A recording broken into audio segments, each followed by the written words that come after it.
Picture right here. It's a black and white picture of the Cult from 1989, and it looks like it's New York City, and it's Mhm. the band on a promo shot during the Sonic Temple tour. Yeah, well, I got that gig in LA, based on a few people telling them about me. Originally, the drummer was going to be a drummer named Pat Torpey, who Mr. at the Big. time was playing with, he was from Mr. Big, but then he went out and played with Jimmy Page and Robert Plant.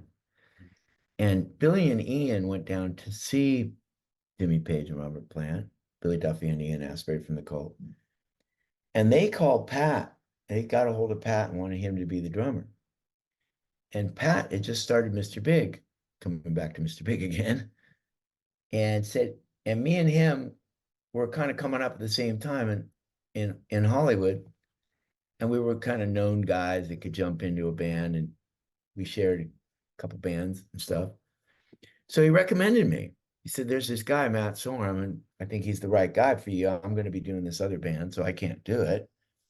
And then a couple other people recommended me. A guy named Terry Nails played with Steve Jones from Pistols during his solo stuff.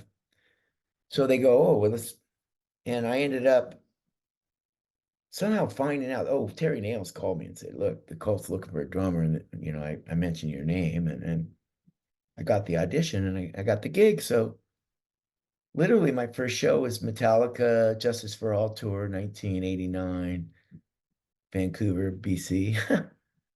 And everybody and their brother was at opening night, like Steven Tyler and Motley Crue, because everyone was recording there in those days at Little Mountain.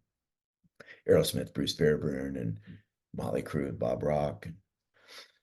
So there I was, and became fast friends pretty quickly with Lars, and just was on the wild ride. I had a tour bus. I was like, oh my God, this is like living the dream.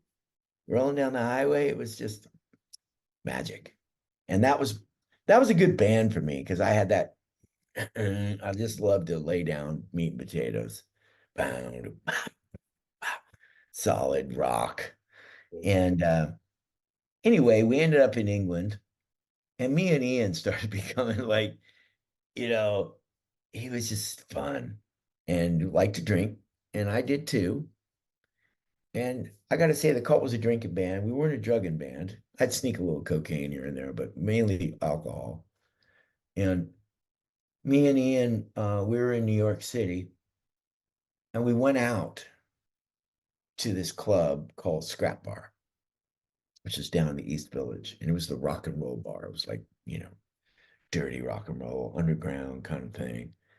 And we were in there till like, I don't know, 4 in the morning. And someone said, hey, let's go to this place called the Loft.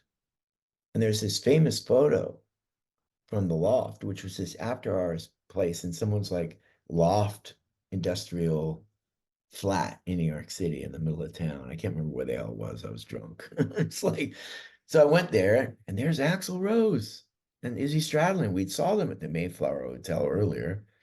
So they end up there and we're all jamming. And this girl, Dana Frank, is one of my New York kind of socialite chick. She took some photos. They ended up in Rolling Stone magazine.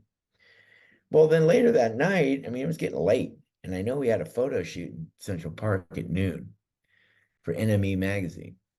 I couldn't find Ian. I was looking all over for him. And finally, I find him out in the alley behind the dumpster. He's like passed out. It's like sun's coming up now. I go, Ian, come on, man. We got a photo shoot. He's like, oh, man. So we went back to the hotel. At that point, it was like 9 in the morning, 8 or 9. I mean, we were like, New York, all-nighter, and showered up, put our regalia on. I got my outfit, sunglasses, walked out straight out of the Mayflower Hotel, which is the rock and roll hotel in those days, right off the park. Crossed, and we saw Billy Duffy and Jamie sitting there, standing on that rock. Yeah. We walked up, and Duffy went, "Oh no!" We were like,